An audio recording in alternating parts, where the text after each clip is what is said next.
मेरे प्यारे भाइयों बहनों और बच्चों, ये गीता के अध्याय 10 के श्लोक 27 का वीडियो बन रहा है, जिसमें कि श्री कृष्ण भगवान अपने बारे में अर्जुन को समझा रहे हैं कि वे मैं क्या हूँ। उन्होंने बताया कौन सा पेड़ वे है, शस्त्र कौन सा है, कामधेनु गाय भी वे ही हैं। मतलब सब अपने बारे में वे अर्जुन से बता रहे हैं।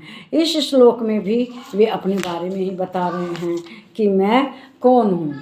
तो वे यही अर्जुन से कह रहे हैं कि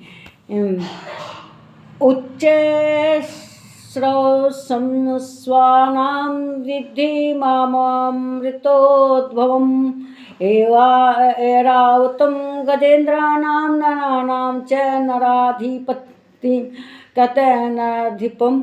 मतलब घोड़ों में अमृत के साथ जो उत्पन्न वाला घोड़ा उच्च शर्वा नामक घोड़ा था, श्रेष्ठ हाथियों में ऐरावत नामक हाथी, और मनुष्य में राजा मुझको ही जान।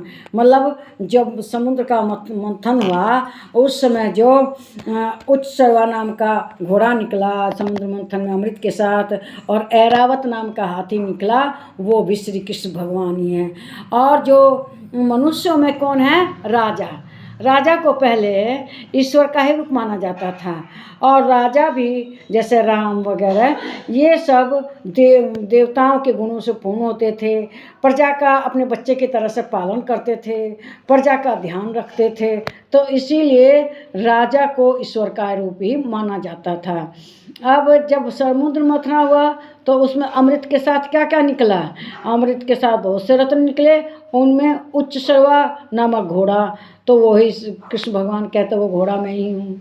फिर ऐरावत नाम का हाथी जो कि इंद्र ने ले लिया था, इंद्र के पास था, वो भी कहते हैं कि वो हाथी भी मैं ही हूँ। इस तरह से समुद्र मंथन क्यों हुआ था जानते हो?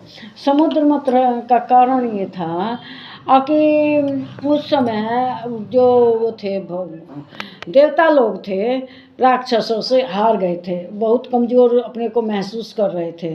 तो वे ब्रह्मा जी के पास गए।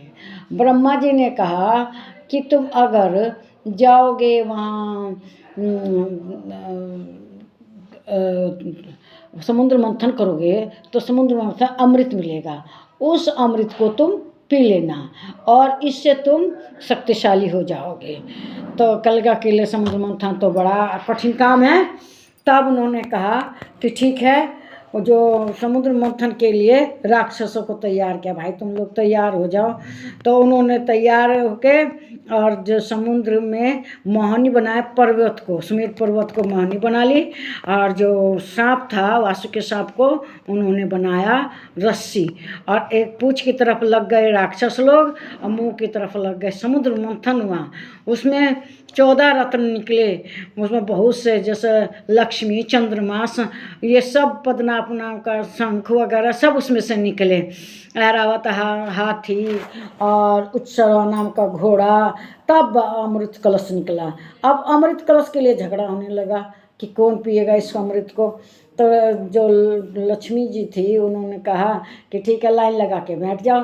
तो राक्षस एक तरफ बैठ गए, देवता एक तरफ बैठ गए, लेकिन उनमें से एक राक्षस जो देवता की पंक्ति में देवताओं के रूप बना के बैठ गया, तो लक्ष्मी जी पहचान गई और उसने देवताओं के साथ अमृत पी लिया। अब उन्हें क्या करा, विष्णु भगवान ने उसके चक्र से सिर को अलग कर दिया, तो वे राहु और केतु बन गए। अब वे राहु केतु चंद्रमा को डसते हैं। जब ग्रहण लगता है, चंद्र ग्रहण और सूर्य ग्रहण, तो उन्हें पर प्रहार करते हैं। और वही जो कुंभ का घड़ा था, उसी के झगड़े के चंद्र उसी को बचाने के क्रम में उसकी कुछ बूंदें हरिद्वार में, कुछ प्रयागराज में, कुछ उज्जैन में और कुछ नासिक में गिरी, और वहीं पर कुंभ का मेला लगने लगा। वही कुंभ मेला आजकल लगा हुआ है, महाकुंभ, जो 144 साल बाद आया है, और बहुत संयोग का फिर 144 साल बाद बनेगा। उसी कुंभ में आजकल अपार भीड़ हो रही है। लोग कह रहे हैं कि वहाँ 50 करोड़ लोग आएंगे, करोड़ों लोग तो अब भी स्नान कर चुके हैं, उसमें 10-12 करोड़ तो कर चुके हैं। तो मेरे ख्याल से ये वीडियो आपको पसंद आया होगा। इसे लाइक कीजिए, शेयर कीजिए, इस पर कमेंट कीजिए, मेरे चैनल को सब्सक्राइब कीजिए। देखिए, जो बात अच्छी लगे वो भी लिखिए, जो बात अच्छी ना लगे वो भी लिखिए। और इससे ये फ़ायदा होगा कि हमें अपनी कमी को पता चलेगा, हम अपनी कमी दूर करने की कोशिश करेंगे।